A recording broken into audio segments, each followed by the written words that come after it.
Sana matuloy lahat ng mga pangarap nyo.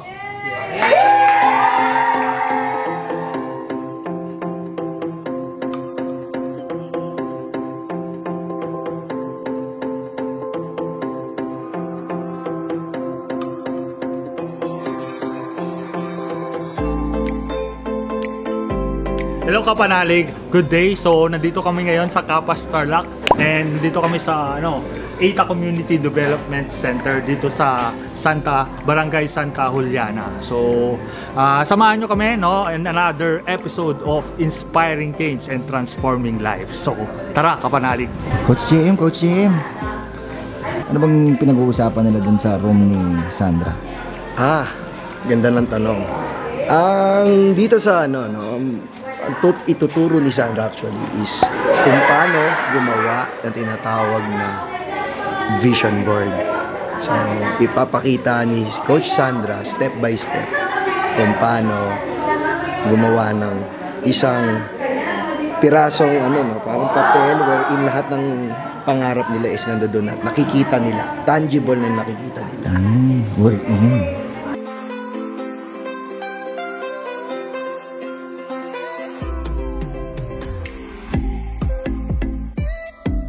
Yan, so nandito tayo ngayon sa mga kids. Yan, so kasalukuyan silang nagdo-drawing ng mga pangarap nila sa buhay.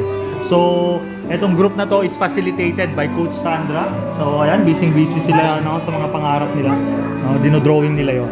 So, ganun din sa mga pangarap nyo. Kapag kinikwento nyo sa ibang tao, yung pangarap nyo, may kasama kayo na mag-alala.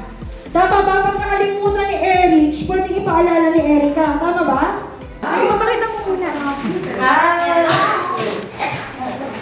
Pangarap ko maging nurse. At dito naman, pangarap ko mag-graduate ng K-12. At dito naman, gusto ko magsama-sama kami mga tatay at nanay ko. Meron nagbakit pa siya ng piso, hindi ko alam kung bakit, pero gusto mo ba na maraming piso?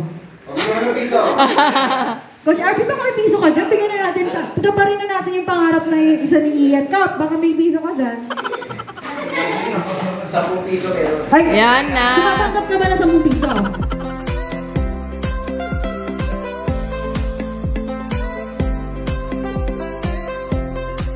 So yung pangarap niya gusto niyo matupad, di ba? Oo! So dapat yung drawing niyo dyan, lagi niyo tititigan araw-araw. Pagka lagi niyo nakikita yan araw-araw, yung drawing niyo, nami-memorize niyo kung anong pangarap niyo. Tama ba? Oo! Ang pangarap mo, Erich? Teacher. Ikaw? Wala na pong pangarap. Meron. Anong pangarap mo? Ilan taong ka? 22 po. 22. May asawa na po at may anak po. Ay, si RB may asawa at anak na yan. May pangarap pa. Wala pa palang anak. May pangarap ako, magpapagawa po ng bahay. Ano? Sige. Magpapagawa. Lakas mo. Pangarap ko po ay magpapagawa po ako ng bahay. Ayan. So, kumusta Rax? So, ano yung mga natutunan mo ngayon? Ano yung naramdaman mo? Naging masaya ka ba ngayon? Opo. So, ano yung mga natutunan mo ngayong araw kay Coach Sandra? Maging mabait. Ano ba? Ano yung gagawin mo? Pag-uwi mo sa bahay. Saan mo ilalagay ito? Yan ako sa kwarto. Kasi para? Maganda. Para maalala mo. Opo. Erich, kumusta yung experience mo ngayong araw? Okay lang po, masaya. Ano yung mga nagustuhan mo na ginawa mo ngayong araw? Ito po. Ano yan? Bahay po. Yung paggawa mo ng dream board. So, sinulat mo yung mga pangarap mo. Opo. Okay, so... Kahit po maliit ang bahay namin, basta po magkakasama kami at masaya kami po magpapamilya. Okay, so ikukwento mo ba yan sa mga kapatid mo? Opo. Okay, dito naman tayo kay Coach Ron kung saan yung mga parents naman ang kanyang mga kasama dito. Tara! Sir Roel, ano yung dinodrawing mo ngayon? Gusto ko magkabili ng sasakyan at saka magkaroon ng bahay. Ng bahay. Ito yung mga pangarap niya. Sabi ni Sir Roel, gusto niya magkaroon ng kalabaw, sasakyan, saka bahay. Okay. Ano yung dinodrawing mo, Sir Roel? Yan yung mga pangarap mo. Araro, yung sargama, tiko, balsa, kalabaw. Kalabaw.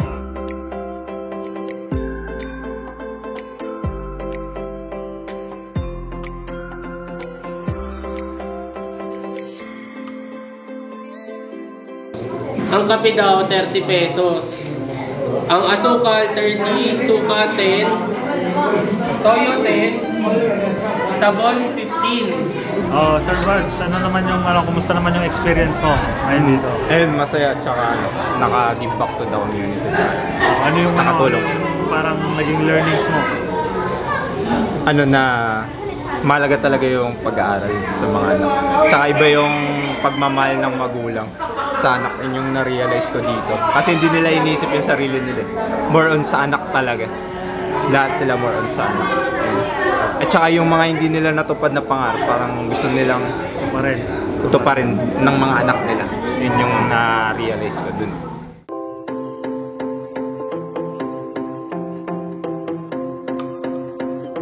Ang activity is ilista lahat ng kita nila. So for example, nagbenta sila ng isang sako ng kamote, ang equivalent pala nun is 1,000. So mamaya, ma-minus namin kung ano man yung gastos doon kasi may gastos rin daw sa pagbubungkal. Ganun.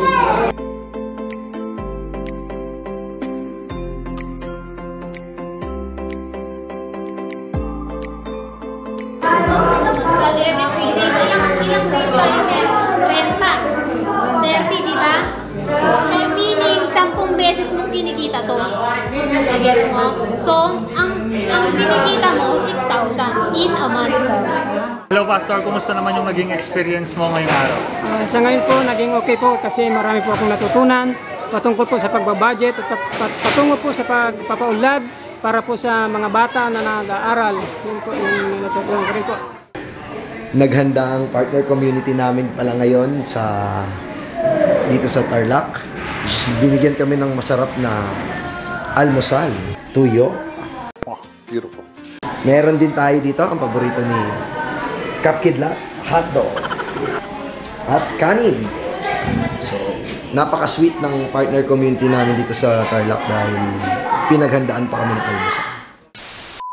Okay, wag-iway nyo kung nagagandahan kayo. Wag-iway nyo para magkatotoo. Wag-iway nyo. Yan. Yan. O, ipagpag-isa ka talaga. Ipagpag-isa ka talaga.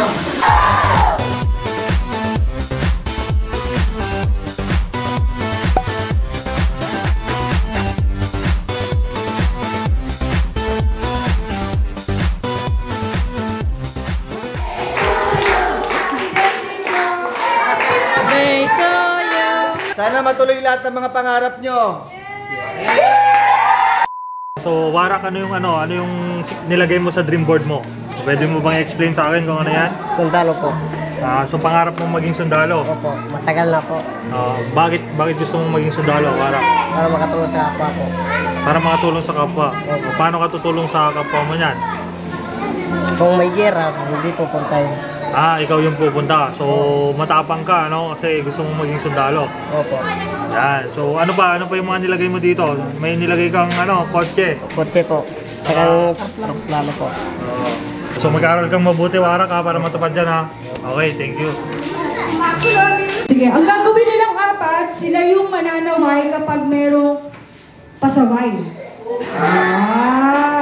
Sino ba mga pasaway dito? Taas kamay. Hi, Pilot! Hi, Pilot! So, Pilot, pakita mo sa kanila yung hawak mo. O, kanino yan? RJ po. Gusto mo ba kumaseto si RJ? Opo!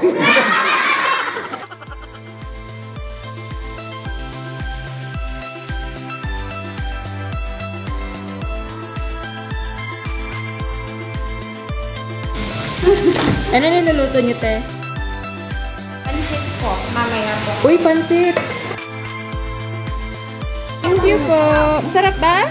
Opo. Masarap? Kain na madami. Thank you, Kapanalig, sa pagsama sa isa namang episode ng One Health.